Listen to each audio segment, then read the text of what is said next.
ঈদের আগে পরে নতুন নোট আসতেছে। 20 টাকার নোটে আগে ছিল 60 গম্বুজ মসজিদের ছবি, এখন নতুন 20 টাকার নোটে থাকবে কান্তজিউ হিন্দুদের মন্দিরের ছবি আর বৌদ্ধ মন্দিরের ছবি। 200 টাকার নোটে দেওয়া হচ্ছে মসজিদের ছবি, সাথে মন্দিরের ছবি, তারপর প্যাগোডার ছবি, তারপর গির্জার ছবি। আরে বাবা, তোমার দেশ কিন্তু খাতায় কলমে তোমার অঘোষিতভাবে বিক্রি হয়ে যাচ্ছে।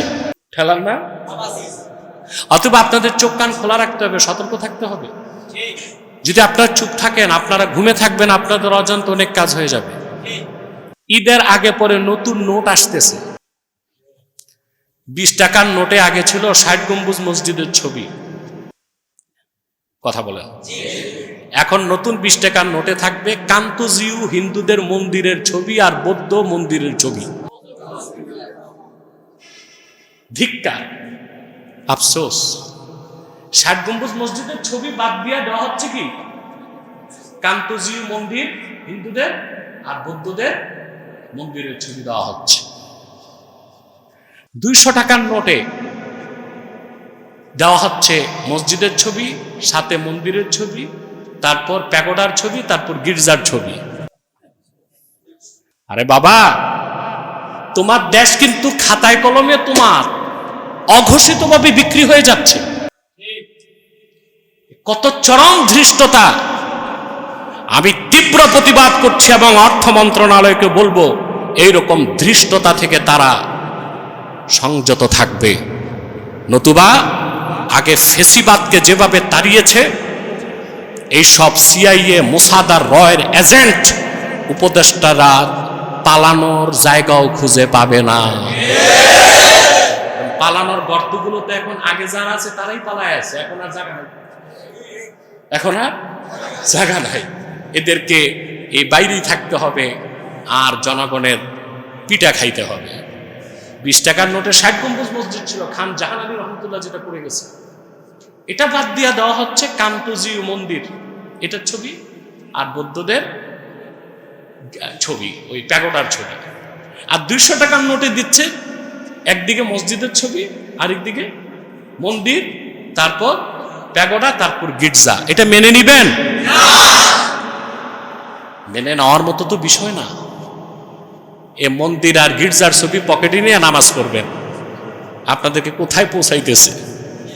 তা এখন কি করতে হবে আমাদের? এই মন্দির আর গির্জার ছবি জুতা এক বাক্সে রাখতে হবে, টাকাগুলো আরেক বাক্সে, চোরে একসাথে দুইটা, জুতাও পাইল টাকাও পাইল। খুব ভালো হবে নাকি? কথা বলেন। আল্লাহ আমাদেরকে রক্ষা করুন, হক কথা বলার তৌফিক দান করুন, সত্যের উপর থাকার তৌফিক দান করুন, সত্যের উপর অটল অবিচল থাকার তৌফিক দান করুন। বৈষম্য বিরোধী আন্দোলনে দেশে অভ্যুত্থান করে এখন বৈষম্য বেড়ে গেছে, ঠিক না? সব কিছুর মূল হচ্ছে কোরআন সুন্নাহর বিশ্বাস না থাকার কারণে। আমাদের দেশে যারা রাজনৈতিক নেতৃত্ব দিচ্ছে, ইসলাম সম্পর্কে তাদের কোনো জ্ঞান নাই, আকায়েদ সম্পর্কে জ্ঞান নাই, ইতিহাসের পড়াশোনা নাই। এদের মধ্যে খুব কম নেতা আছে পলিটিক্যাল সায়েন্স, রাষ্ট্রবিজ্ঞান পড়ছে, অধিকাংশই আঙ্গুল ফুলে কলা গাছ। কলেজ বিশ্ববিদ্যালয়ের ছাত্র ছিল, নতুবা পাতি নেতা, সাথী নেতা, অবৈধ পয়সা, পিস্তল বাহিনী, দুর্মুজ বাহিনী দিয়া বড় নেতা হয়ে গেছে। অবৈধ টাকার পাহাড়, নমিনেশন পেতে আর সমস্যা। কারণ বাংলাদেশে টাকা থাকলে এমন অসম্ভবকেও সম্ভব করা যায় যা পৃথিবীর অন্য কোনো দেশে সম্ভব না, ঠিক কিনা? তাহলে তাকওয়াটা হচ্ছে সকল ন্যাক আমলের মাথা, আর ন্যাক আমলের পরিপূর্ণতা আসে তাকওয়ার মাধ্যমে। তাকওয়াটাই একজন মানুষকে আল্লাহর নৈকট্যে পৌঁছায় দেয়। আমাদের দেশে অনেকে দাবি করে আশিকে রসুল, কিন্তু আল্লাহ রসুল সাল্লাল্লাহু আলাইহি ওয়াসাল্লামের সুন্নতের কোনো পরোয়া নাই। আরে ভাই, শুধু মিলাদ কিয়াম করলে আর দাড়ি টুপি রাখলেই কি আপনি আশিক রসুল হবেন?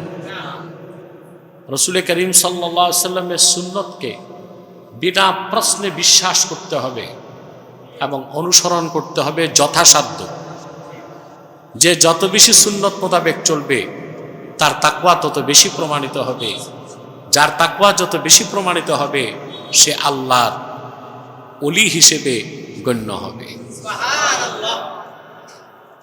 শ্রেণী বৈষম্য ইসলামে নাই, আছে? ইসলাম মানুষের সাথে, মানুষের মধ্যে মানুষের মর্যাদার মানদণ্ড বংশ কি নির্ধারণ করে নাই, অর্থ কি নির্ধারণ করে নাই, তাকওয়া কি নির্ধারণ করছে। আপনাদের কষ্ট না হলে জবানটা উজাড় করে বলেন সুবহানাল্লাহ। আপনাদের অনেকের একটু সমস্যা আছে, জুমার দিন এসে ঘুমান মসজিদে, এই জিমায় ঘুমায় যেটাই বলেন, মানে চোখ বন্ধ করে চিন্তা করে একটা কোলবালিশ পাইতাম। এরা রাতে কি করে? চুরি করে না দারওয়ানি করে? আরে জুমার সময় মসজিদে এসে যে নাসিহা, ওইটাই আপনি খুতবাতে শুনবেন। তো খুতবা শোনা তো ওয়াজিব, নসিহাটা শোনা আপনার উপর কি ওয়াজিব না হলে অত্যন্ত গুরুত্ব রাখে, ঠিক না? তা আপনারা এই যাদের এই ঘুমের বদ অভ্যাস আছে, দিনে 12টায় তাও ঝুমে, রাত 12টায় তাও ঝুমে, এরা শুধু বিয়ের আসরে জামাই হয়ে বসে ঘুমায় নাই, আর সবসময় ঘুমায়। আল্লাহ ভালো জানেন কবরে যাওয়ার পরে এদের কি অবস্থা হবে। আমি একটু রসিকতার ছলে আপনাদেরকে নসিহা করলাম। আল্লাহ তাআলা 3টা সময় সবচেয়ে বেশি নারাজ হন। কয়টা সময়? লিখে রাখুন, খাতায় না, হৃদয়ের পাতায়। কয়টা সময়? ইলমে দ্বীন শিখার সময় কেউ যদি ঘুমায়, তার উপর আল্লাহর লানত আসে। ফজরের নামাজের পর সূর্য ওঠার আগে যদি কেউ ঘুমায়, তার উপর লানত আসে। নামাজের মধ্যে কেউ যদি ঘুমায়, আল্লাহ তার উপর নারাজ হয়ে যান। এই 3টি কাজ কখনো করার চেষ্টা করবেন না। তো বলছিলাম, আল্লাহ সুবহানাহু ওয়া তাআলা শ্রেষ্ঠত্বের মানদণ্ড নির্ধারণ করছেন কি? তাকওয়া। আল্লাহ তাআলা বলেন, ইয়া আইয়ুহান নাসু ইন্না খালাকনাকুম মিন যাকারিন ওয়া উনসা ওয়া জাআলনাকুম শুউবান ওয়া ক্বাবাইলা লিতাআরাফু ইন্না আকরামাকুম ইনদাল্লাহি আতকাকুম। আল্লাহ তাআলা বলেন, হে মানব জাতি, আমি তোমাদেরকে সৃষ্টি করেছি একজন পুরুষ থেকে, আরেকজন নারী থেকে। পুরুষটার নাম, স্ত্রীটার নাম হাওয়া না হাওয়া, বিতাশদীদ লাইসা বিতাখফিফ। হাওয়া, হাওয়া বলেন আপনারা, হাওয়া তো বাতাস। আল্লাহ বলেন, আমি তোমাদেরকে সৃষ্টি করেছি একজন পুরুষ থেকে, একজন নারী থেকে। অতঃপর তোমাদেরকে বিন্যস্ত করেছি বিভিন্ন বংশের, সম্প্রদায়, গোত্রে, যেন তোমরা পরস্পর পরস্পরকে চিনতে পারো। পরস্পর পরস্পরকে, ইন্না আকরামাকুম ইনদাল্লাহি আতকাকুম। তবে মনে রেখো, নিশ্চয় আল্লাহর কাছে তার মর্যাদা বেশি যার তাকওয়া বেশি। শ্রেণী বৈষম্যের, বংশীয় কৌলিন্যের সমস্ত প্রাচীরকে আল্লাহ তাআলা চুরমার করে দিয়েছে। মানুষের উপর মানুষের শ্রেষ্ঠত্ব বংশ দিয়ে নয়, মানুষের উপর মানুষের শ্রেষ্ঠত্ব অর্থ দিয়ে নয়, মানুষের উপর মানুষের শ্রেষ্ঠত্ব জনপ্রিয়তা দিয়ে নয়, মানুষের উপর মানুষ শ্রেষ্ঠত্ব পাবে তাকওয়ার ভিত্তিতে। যার তাকওয়া বেশি, আল্লাহর কাছে তার দাম বেশি। বাংলাদেশে পিএসসি, পাবলিক সার্ভিস কমিশনার্স আছে না, যারা চাকরি নিয়োগ দেয়, বিসিএস ক্যাডারদেরকে বিভিন্ন জায়গায় নিয়োগ দেয় যারা। এই পিএসসি বা পাবলিক সার্ভিস কমিশনে দেখা যায় কারা বিসিএস ক্যাডার হয়েছে, কিন্তু দায়িত্বপূর্ণ জায়গাগুলোতে তাদের দেখা উচিত শুধু বিসিএস ক্যাডার হলেই হবে না, তার কার চরিত্র ভালো, ইমানদার, আমানতদার, নৈতিক মানদণ্ডে উত্তীর্ণ, এই চারিত্রিক সার্টিফাই করে লোকটাকে চাকরিতে দেওয়া দরকার। কথা বলে, নতুবা কোনো সমাজ বা রাষ্ট্র সঠিক চলতে। বাংলাদেশে জনসংখ্যা প্রায় 20 কোটির কাছাকাছি, রাষ্ট্র পরিচালনায় মাত্র 1003 মানুষ। কত? হাইস্ট। বড় সংখ্যায় ধরলে হয় কত? 3000 মানুষ তো 20 কোটি, কিন্তু রাষ্ট্র পরিচালনায় মাত্র 1003 লোক।